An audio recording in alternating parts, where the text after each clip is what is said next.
สบายดีจ้าสบายดีพี่น้องสบายดีสุขคนครับสวัสดีตอนหลังฝนตกพี่น้อง15 นาฬิกาพอดีเลยฝนตกตั้งแต่ป้าเมียงเมาออกลายเลยเมียงหักเป็นเมียงเมาน้อยฝนตกตั้งแต่11 โมงเมียงเมาออกแล้วกบเขียดสออกด้วยแบบนี้ฝนตกตั้งแต่11 โมงมีพี่น้องบรรยากาศกับความชุ่มชื่นกับบกเกินเพราะมันตกกลิ่นบริตกแห้งนะอันเดน้ำกับบริขังบริหยังซ้ำแค่เป็นแบบซึมในหนาซื่อๆก็ถือว่าโอเคกับเปียกหนาจักหน่อยอยู่กับพอให้ต้นไม้ได้สดชื่นอยู่พี่น้องเลยสิพาพี่น้องส้มสวนหลังฝนเศร้าซ้ำนี้ก็โอเคแหละพอบ่ได้หดต้นไม้อีกจัก1-2 อาทิตย์ถ่าฝนรอบหนาเนาะเพราะว่าเขาบ่อยากคดต้นไม้หลายเพราะว่าเจนประดำกล้องนี่ก็ได้บ่อยากคดต้นไม้หลายเพราะว่าน้ำเขามันสิเบิดพามาชมสวนพี่น้องมาจะพาชมวิวก็ถือว่าซุ่มซื่นหลายเติบอยู่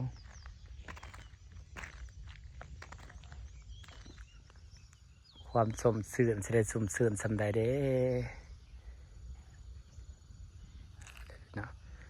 ฝนมันตกลิ้นซื่อเนาะแต่ว่าต้นไม้กะซุ่มซื่นแห้งเติบอยู่ได้ตกลิ้นโดนเติบอยู่ตกตั้งแต่บ่ายสามตกตั้งแต่11 โมงจนบ่าย3นี่พาพี่น้องมาชมความเขียวของต้นไม้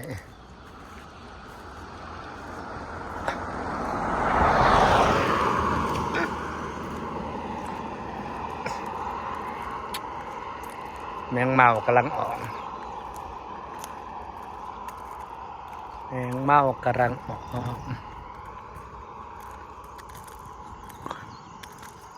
ความชุ่มชื่นต้นไม้กำลังแตกยอดกำลังเขียวพี่น้องปุ๊สุดกำแพงเลยเขียวงามเลยกำแพงต้นไม้ครับนะ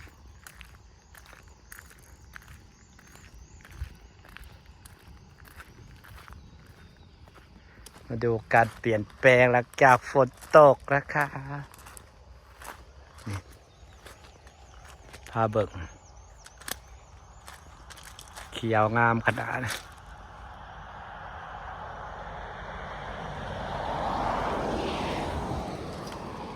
ตกบดมึงไอ้ลี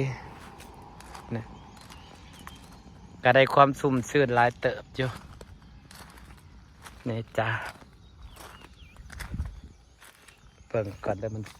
ก็ซุ่มซื่นสั่นได้โอ้ดีใจเบิดแต่ซ้ำนี่แหละพี่น้อง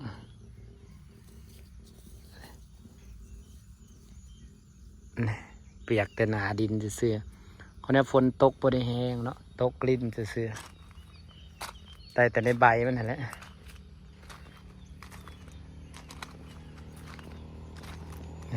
ดินเงินแตกเขิบ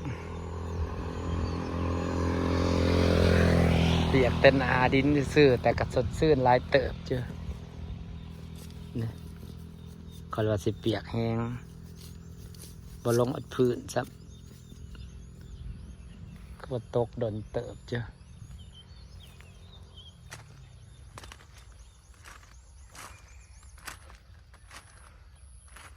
เอาไม้ว่าพอสิออกดอกให้เรา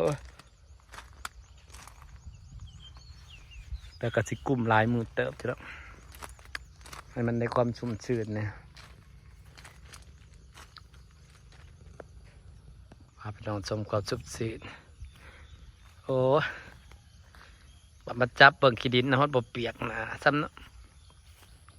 ตกบักดนก็อะไรตกกลิ้นพอไปปล่อยสื่อเสียงมันดังแห้งสื่อเสียงมันดังคือแบบว่ามันดังแห้งย้อนสังกะสีเนาะอันนี้ก็เป็นผุ่มงามมีต้นหมกถิ่นอยู่เทิงสิได้ตัดต้นหมกถิ่นออกแล้วงาม ตกปักดนมันก็โอ้ยบริกลุ่มเตอะคือว่าน้ำเขาหลายๆข้างอยู่ใบเบิดเนาะพอเปียกพอสุ่มพอซื่นอยู่ว่าเด้บ้านเมืองเอ้ย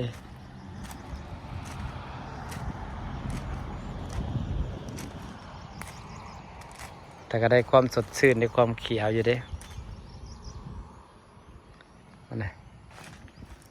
แต่มันงามเลยมันต้นลำซ้ำนี่นะ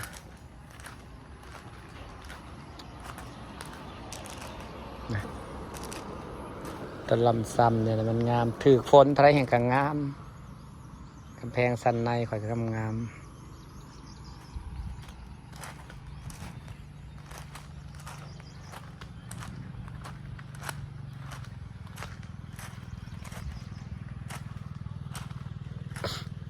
ปลาต้นลำซ้ำข่อยงามขนาดต้นไม้มันก็ได้ความสุดซื่นหลายเติบจุดดอกกลุ่มจากทิศหนึ่งอยู่แล้ว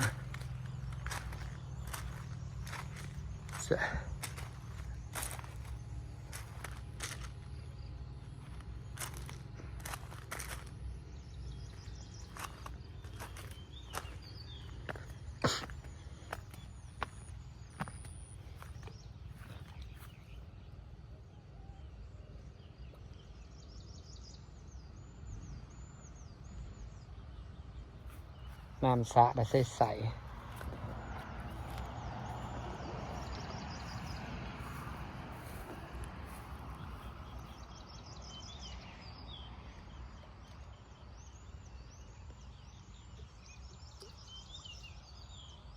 น้ำสระใสได้ใสขึ้นแต่จะปลามาเกลือให้เบิ่งนะพี่น้องหอยเชอรี่ไข่เต็ม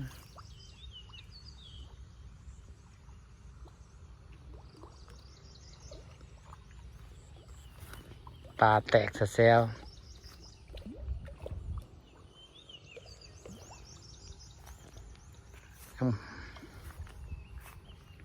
ใส่ตัดใหม่เดี๋ยวเพิ่นออกยอดงามเลยตัวนี้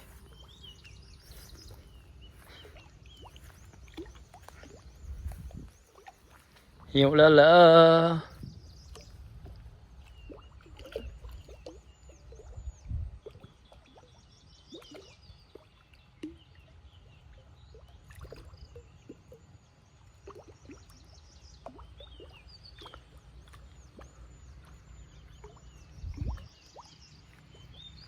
โอ้กระสอบเป็นหุ่นไลกา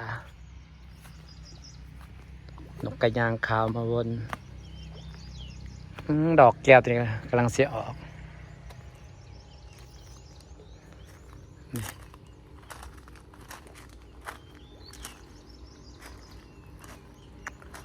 มันบ่พอสีสุ่มดอกคอยละดีใจเบิดว่าสีสุ่มแห้ง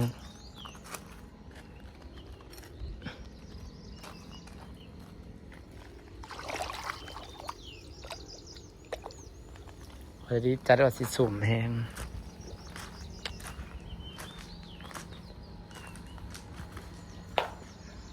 เบิ่งหน่อไม้ก็ได้พี่น้องสุ่มเพราะหน่อไม้เขาเสียออกเกี่ยวบ่นี่บักฮุ่งนี่กำลังดกยอดเทิงกำลังดกยอดเทิงอีกบักฮุ่งและสิดกปอเนี่ยจุลินทรีย์กองเป็นอายุอายะบ่อึดซ้ำสิใส่เห็ดเพือง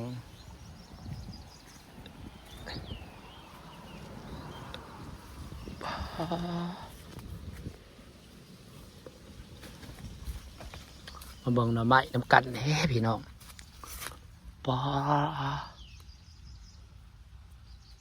สี่หน่อสี่สังหลางเนี่ย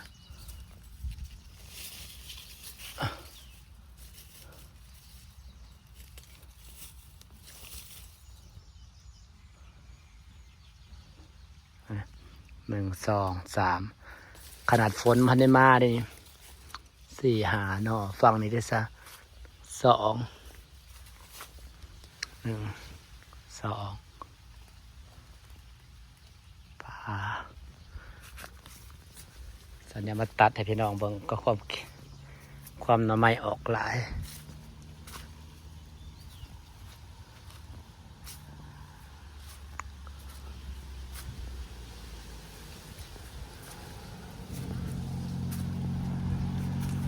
เพื่องก็ซีนซื้อให้อยู่จักหน่อยอยู่ได้เพื่องนะก็ซีนซื้อให้อยู่จักหน่อยอยู่ตาเฮ็ดเพื่องเสียออกใครว้าวทำไมฝนตกปุ๊บหน่อไม้ออกปับอันนี้ก็หน่อไม้ป้าสามสี่อันนั้นก็หน่อไม้อันนั้นก็หน่อไม้นั่นสองความสุขเล็กๆน้อยๆสบายดีอีกเท่านึงแล้วจ้ะพี่น้อง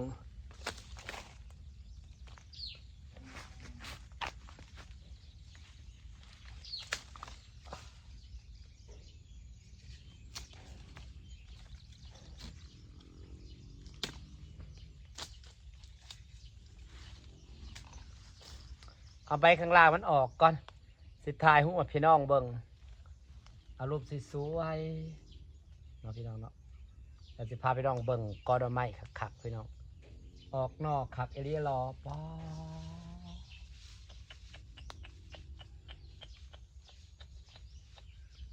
จะนอนนางขาว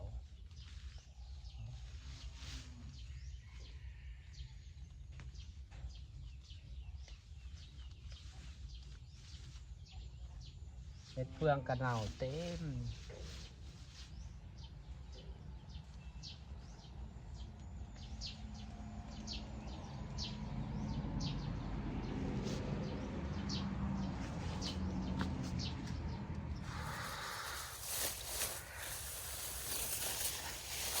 ตัดดอกกิ่งไม้ให้พี่น้องเบิ่งพี่น้องเบิ่งในดอกไม้ค่อยนะเพราะว่าเบิ่งอยู่เพื่อนว่ากอไปกิมกันอยู่ป้อโพดพัวหน่อไม้ค่อยออกแต่กาเอาไว้ให้มันกอใหญ่ปีหน้าจะได้มีแหนงขายหลายๆพี่น้องอยากให้กอมันใหญ่กับแพงไว้ให้กอมันใหญ่จ้าพี่น้องจ้าบริขายดอกเตอร์จ้าแรกว่าจะไว้ขายให้FC ผลคือสีเมื่อละล่ะกับบริขายดอกไอ้น้องเอาไว้เพราะว่าอยากให้กอมันใหญ่ขึ้นปีหน้าเขาจะได้แบบว่าได้แหนงหลายๆนะแต่นอนางขาวนี่แหละจ้าพี่น้องมาเบิ่งกอหน่อไม้สิพาเบิ่งมึงเลยแต่นอนางขาวว้าวขอดีของการถมเฟืองและรดน้ำเยอะๆหนาฝนมานี่ตกหนาฝนมานี่คอยว่าน้องกอหน่อไม้คอยนี่นอที่สีเต็มแหลมอยู่นี่จ้าไว้ให้กอมันใหญ่จ้าหันมาเบิ่งอยู่กอนี่กะนี่พี่น้อง1 2โอ้โหออกกอเต็มกอหน่อไม้อันนั้นก็หน่อไม้อันนี้ก็หน่อไม้บริขายเพราะว่าเก็บกอไว้ให้กอมันใหญ่อันนี้ก็หน่อไม้เห็ดเฟืองก็ออกเต็มอยู่พี่น้องเลยแต่ว่าเน่าแล้วฝั่งนี้ก็หน่อไม้ฝั่งนี้ก็หน่อไม้ฝั่งนี้ก็หน่อไม้เกินต้านจริงๆแต่บ่ได้ขายเด้อจ้าแพงไว้ให้กอมันใหญ่ค่ะ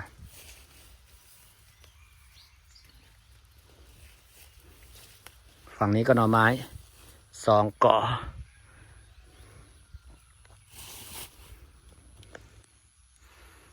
นี่แหละพี่น้องฝากพี่น้องเบิ่งกอหน่อไม้